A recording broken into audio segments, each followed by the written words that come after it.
ആറ്റുവക്കിലെ ആഞ്ഞിലി ചോട്ടിലെ കാത്തു നിന്നൊരു തോണിയല്ലേ ആർത്തിരമ്പി നിറയണ നിരത്ത് നീന്തിയെത്തണമെന്നരികെ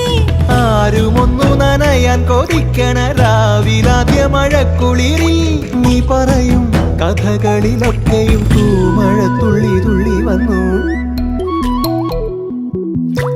കണ്ണിലെ പൊയ്കയില് കുഞ്ഞലമാലയില് ഞാനോ മീനോ കാണാത്തീരം തേടി പോകും പൊൻകിന തോണികളോ പൊന്നര എന്നങ്ങളോ